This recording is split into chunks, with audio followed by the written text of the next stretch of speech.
A very good morning, my dear students. Welcome back. Today we will be starting a new chapter, that is work and energy. Okay. So first we will be discussing about work. Now this term holds a different meaning in science than in everyday life that we use. This you must remember, that the term work has a different meaning altogether in science or in physical science than in everyday life that we use. So in science, work is something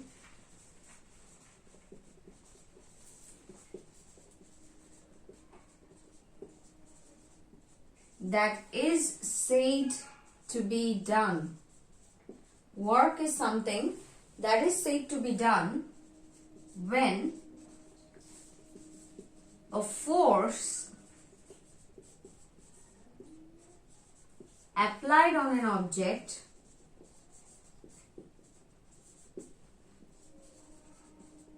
causes it to move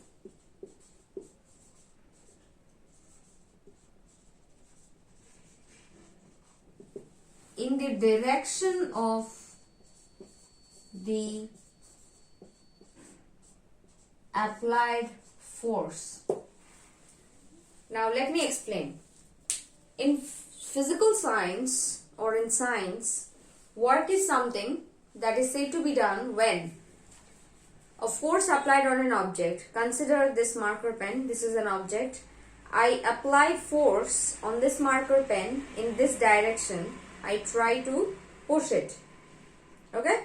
So a force applied on an object causes the object to move in the direction of the applied force. So I applied the force in this direction. If the object moves in this direction after applying the force, we will say that work has been done. So I repeat again, in science, work is something that is said to be done. Work is something that is said to be done when a force applied on an object causes it to move in the direction of the applied force. Okay? Now, just imagine or just think of the situation right now. You are watching the video, you are trying to take lessons from the video. I am teaching you. So in everyday language that we use, or in everyday conversation that we have, we will say that I am doing work, you are doing work. You are doing work by taking the lessons from this video. I am doing work by teaching you. But in science, none of us are doing work. Why? Because no force is applied on either me or you. And we are also not moving in the direction of the applied force. So it is really very strange. It sounds very strange because till now we have been used to using this word, work. But in science, it has altogether a different meaning. So I would now request you to open your book, page 113. We use force while pulling or pushing to move objects around us. If somebody wants me to move in this direction, that person will have to push me. And suppose you want your friends to play with you, and you hold their hands and you pull them, so you are applying force. So we apply force in the form of a push or a pull to move objects. This is called doing work, and we need energy to be able to do any work. Now, what is work? Work is said to be done when a force applied on an object. Work is said to be done when a force applied on an object causes it to move a certain distance in the direction of the applied force. There are also many situations in our daily life when we feel tired after performing a certain task, but no work may have actually been done. For example, if this video continues for 3 to 4 hours, just imagine that this video is continuing for 3 to 4 hours. I will get tired of teaching you continuously for 3 to 4 hours talking, and you will get tired by taking the lessons continuously for 3 to 4 hours. But even after we feel tired, in science it will not be considered as work to be done or work that has been done. So very strange. So certain examples are given here where work is being done. For example, pulling or pushing a cart through some distance. For example, you go to a shopping mall, you pull or push a cart. So either you pull or you push in whatever direction. If the cart moves, that means you are doing work. Carrying a load up a staircase. For example, you lift your school bag, take it around your shoulders, and then you move up the staircase. So in that case, you are doing work. Pushing and moving a box up a ramp. For example, there is an slope. Okay, you push something heavy along this slope, and that object moves, and you also move. So in that case, you are doing work.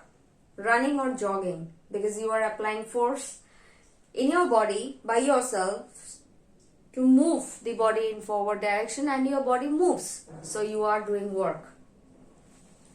Playing outdoor sports such as football and badminton, swimming. So whatever the situations may be, if it includes the object moving because of the force applied, then we will consider that work has been done. Some examples of work not being done: reading a book or studying for an examination. So just imagine, in the recent past you appeared for your unit test 3, so you must have studied a lot or studied hard for your test. But in science, it will not be considered as work to be done. Holding a heavy load but not moving. For example, consider that this thing is heavy. So I'm holding it, but I'm not moving. So even then, it will be considered that no work is done. Pushing a heavy box or a wall that does not move. For example, someone tries hard to move the wall. So they are applying the force. Yes, they are applying the force. They are trying to push the wall away. The wall does not move. So it will be considered that no work has been done. Although reading a book involves a lot of mental work, it will not be considered as a physical work. Similarly, if someone holds a heavy load but does not move through any distance, no work is considered to be done by that person. If you try to push a wall, you are trying to push hard, or you are trying hard to push the wall, you will get tired after some time, you will start sweating. But if the wall does not move from its place, it will be considered that no physical work has been done, because the wall did not move. Therefore, work is said to be done only when, after applying the force, the object moves by a certain distance in the direction of the applied force. So, physical work will only be considered to be done when force applied on an object causes that object to move by a certain distance in the direction of the applied force. So, the object must move in the direction of the applied force. Only then physical work has been done will be considered. Okay. Now, for doing any work, we all know that for doing any type of work, be it physical work, be it mental work, we need energy. Now, physical work has a different meaning altogether in science. By now we know it.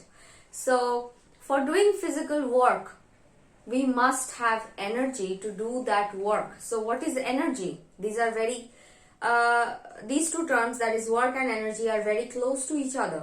So, energy is the capacity or the ability of a body to do work or physical work. Energy is the capacity to do work.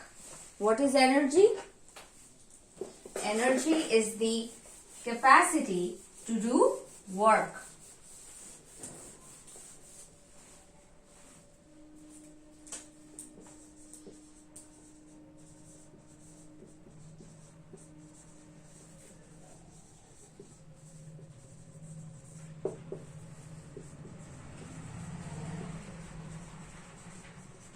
Energy is the capacity to do work. For example, you are standing here, you have the capacity to move your body from one place to another. That is, you have energy to do certain physical work. So energy is the capacity to do work. And whenever work is done, which is considered to be done in science, there will be a transfer of energy. There will be a transfer of energy. That is, when we move, or when you make your body move, you are using a part of the energy that is in your body to do that amount of physical work. So there will be a transfer of energy. Okay? So work and energy are closely related to each other. Energy is defined as the capacity or the ability to do work. Whenever work is done, there is always a change or a transfer of energy. That is, if you make your body move, a part of your energy will be utilized or will be used to make your body move. So there will be a reduction in the amount of energy that your body will have now. So there will be a change, or there will be a transfer of energy. Thus, energy is needed to do work. We get energy to do work. From where do we get energy? We get energy to do work from the food items that we eat. By now, we already have learned that carbohydrates are called the energy-giving foods, isn't it? Carbohydrates are called the energy-giving foods. And cereals, that is rice, wheat, maize, corn, fruits, sugar, potato, and also fats. Fats are also termed as energy-giving foods, which are there in oil, butter, ghee, cream, and even dry fruits. These are all energy-giving foods. So when we have those foods, our body gets that energy, our body gets that capacity to do some work. The amount of energy that we need also depends on the task that we are trying to do. For example, if I wish to move just a glass of water, the amount of energy that I will use will be less than if I think of moving a heavy furniture. So the amount of energy that will be used depends on the type of the task that we are doing.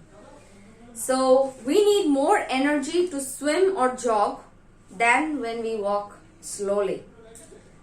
We need more energy to climb a staircase than to walk a few steps just on plain ground. Suppose you are climbing staircases.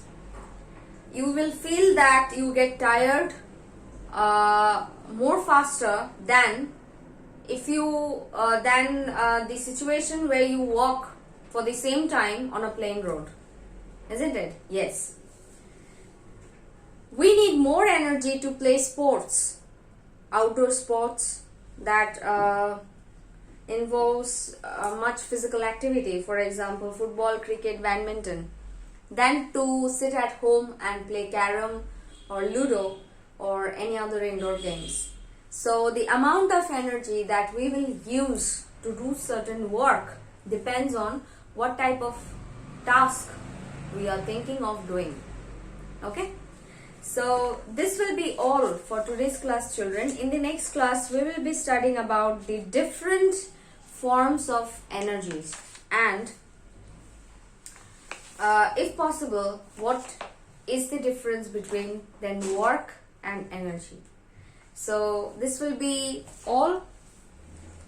Hope to see you all in the online class and also virtually through the tutorial videos next time.